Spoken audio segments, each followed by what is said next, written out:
what extent does cancel culture serve as a substitute for meaningful political action? How does it reinforce neoliberal norms? How has social media allowed us to create a bit of a prison of thought?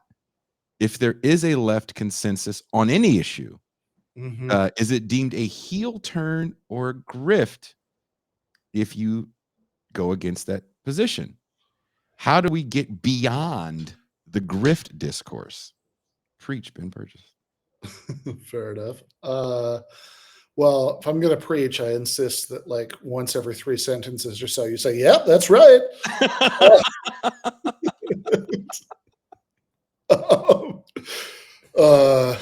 Good deacon, right? That's the person who does that, I think. I don't know. I'm not sure, but yeah, I think like the grifting part of that is interesting because it seems to me, I mean, this is kind of like, I don't know, you remember a few years ago, I wrote this book about Christopher Hitchens, and one of the reasons that I was doing that, one of the reasons I thought it'd be like interesting to like think and write about this guy is that, you know, somebody who did have in certain respects, you know, it's complicated, but, you know, a right-wing turn. But I always wanted to like try to think a little bit more about why, right? Like in other words, all these explanations I was seeing people give for like what happened there, right? Is like, oh, he like, you know, basically he took the bag, right? It's like, oh, you know, it's a you know, he just liked the limelight or whatever. It's like, okay, maybe, but like what you're just ruling out a priori is that somebody could just sincerely come to conclusions we don't like, right? Like it, you know, you're sort of assuming that everybody in the universe deep down knows that we're right about everything. And if they're, especially if they used to agree with us and now they disagree with us, then that must mean that somebody paid them to like lie, right? That, you know, that it can't actually be that they just like earnestly came to conclusions that we don't like. And I always really hated that because it's like, well, I think that's a horrible, like if you care about persuasion, I think that's a horrible way to look at things because, you know, I think if you want to persuade people to agree with you, I think that you have to be willing to get inside their heads a little bit and like kind of try to figure out why somebody might disagree with us, right? And if it's like, well, you know, you just must be a shill, right? Like, or, you know, which to me always felt weird because when you have a conversation, like the conversation we started the show with, right? Where I say, well, I don't agree with that. It doesn't mean that I love Kamala Harris, but there's this oversimplification of thought because we are in a moment of everything has to be debunked. Right. Yeah. Right. Here's the real story of everything. And which I'm good. Which let's get into that for the next question because I think this will kind of. What I got out of it was that you love Kamala Harris and you hate me. Damn, someone's gonna say that. Yeah, that guy really likes Kamala Harris. Like, no, not really. Why'd you think that? It's kind of an observation. No, can't have like you can't have an observation unless your observation is like just fucking kill everybody. All right, well that's silly, and you're not gonna do it. Like, yeah, come on. No, and it is also just one last point about this, right? Like, I always think Matt Chrisman, the first time I ever interviewed him, which was actually pre-GTAA, that was when I was co-hosting the Dead Pundit Society with Adam Proctor. Oh wow! And that was yeah, it was actually really weird. He Matt was on Chapo and he told some story. Like he had some story about a comedian and he like slightly misremembered the guy's name. I don't even remember the actual person, but it was like Ben something as the real name of the comedian, but he kept calling him Ben Burgis. And like, so he, over the course of the story, he referred to this guy as Ben Burgis like 20 times. And so I, you know, like added him on Twitter. I was like, hey, I think we're different people. You know the comedian? You don't even know the comedian. I literally don't even remember. It was like was it the guy who did like the Taxi Cab Confessions or anyway? I don't even know who the fuck that guy was. Anyway, I don't remember. Johnny John, yeah. But anyway, that ended up leading to this conversation where he came on the show, and you know, we had, you know, I actually still love that. It was like one of my all-time favorite podcast interviews, but that I've done, right? But in there, he had this great line about how like we spend all this time like the online left, right? Which Mhm. is a depressing but accurate combination of words, right? That's what it is. Yeah. Yeah. Spends all this time like coming to consensus about things. Not Ben Glebe. That him I know. But spends all this time maybe coming to coming to consensus about things and deciding like what our position is, and then trying to enforce that position by like drawing this like political hygiene line outside of it and being like, you only count, right? You're only in the club. You're only on the left if you agree with us about this. And it's like, look, within those spaces, that could actually be pretty effective, right? It's like, lots of people will, like buckle under with their, but then you try to go out into the world, and like that doesn't work anymore because like any normal person is like, well, I wasn't around when you guys all decided that this was the correct position, right? Like, why do I care if I'm in your club or not, right? So, Like what's interesting when we talk about like grifting, uh, I never hear people bring up politicians' names that totally like Kamala Harris is a perfect example, sure, right? yeah, Someone that, oh, what do you people want Medicare for all? Yeah, I'm all for it. Oh, I'm a serious contender now for the title. Not necessarily for it. Like I said before, I was for it in a different way. yeah, no, totally. I mean, politicians, I think you can obviously, make a much better case, right? Because like they're way more likely to just like, yeah, they're way more likely to just say that they believe shit because it's convenient at the time than Yeah. because than like some nerd who has a podcast. I mean, like that person actually probably really does believe whatever they're saying. And here's a good example, like Tulsi Gabbard. I think you and I were talking about this the other Uh, day when we were hanging out, where someone like Tulsi Gabbard never really was that far in a direction, and where she is now to me makes a lot of sense. mhm. She could be Bernie friendly. Oh, this isn't going to work out. I can hitch my wagon to something else because I'm not too far. And that's what I think people don't understand, um, is a figure like that that really sits in the middle more than I think people think, because the Joe Rogans of the world start doing backflips over the fact she says she doesn't like a war, right?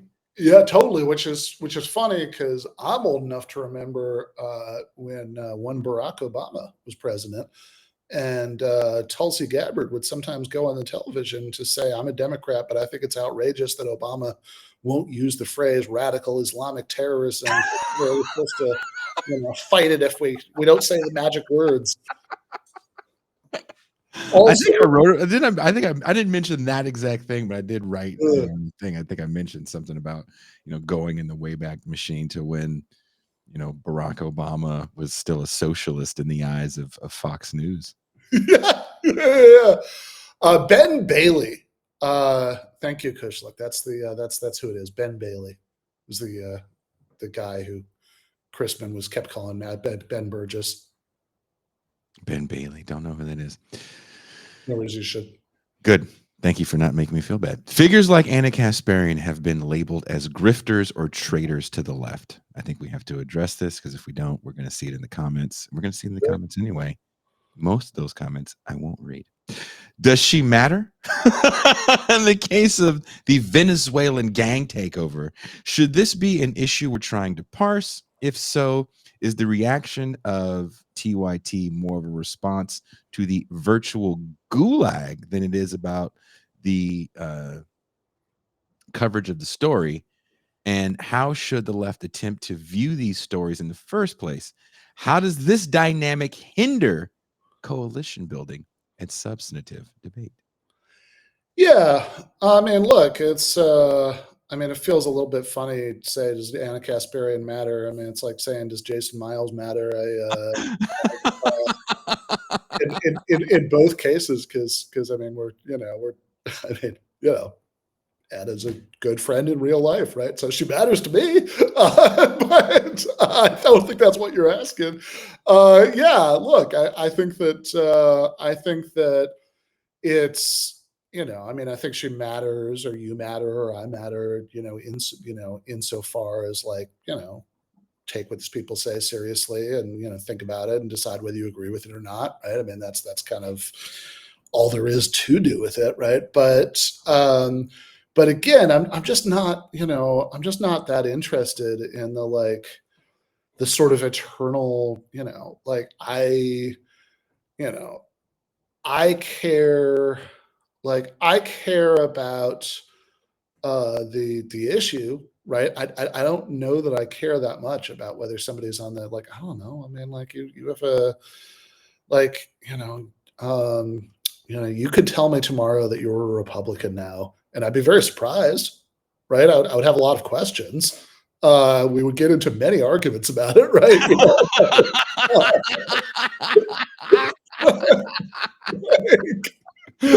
It wouldn't be like, oh, well, I don't know, I hate Jason now. It would just be like, oh, okay, well, that's very surprising. Here's why I disagree, right?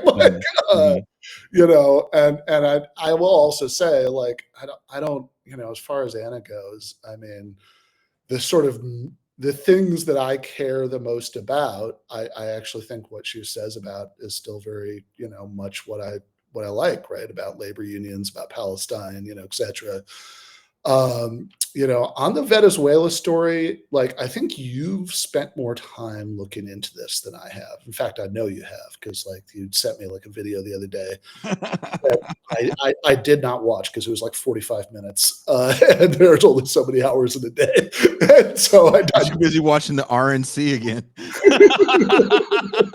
Okay, but I was paid to watch the RNC. I wrote an article, right? So, I mean, if I'm fielding offers now for how much I'm going to get paid to watch this video, now I'm willing to consider it. I'll give you one of these cold beers in the refrigerator. Yeah, I don't know. They're not the good ones; they're the cheap ones. But all right, I'll watch the first 5 minutes of the. That's all you need. Yeah, but no, look, in all seriousness, I think that the Venezuela gang story, right? This Colorado. I'm not going to pretend I know all the details of this. I do not, right? But I think that the general thing is there were these stories about this gang that had taken over some apartment complexes. And then initially a lot of people were like, oh, there's nothing to this. This is just right-wing hysteria. And then it even seemed like some of the same people who'd been saying that before were backing off from a little bit. It's like, okay, there's something to this, but it's overstated.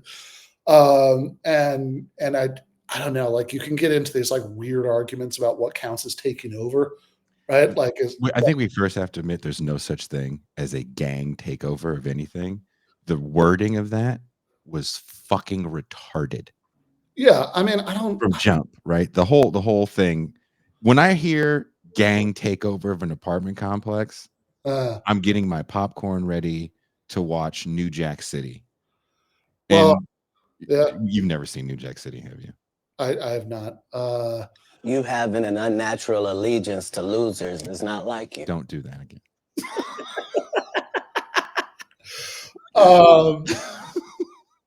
But I mean, I like that. I watched, some things are just audio. I listened to your appearance on the What's Left podcast, and Jesus, what did I say there?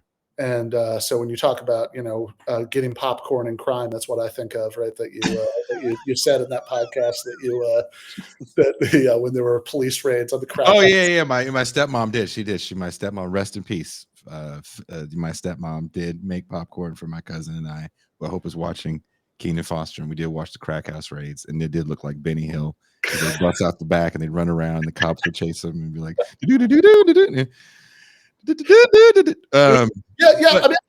know. I mean, because people I don't really know what that means, right? Taking over. It's like people talk about I guess, will people even talk about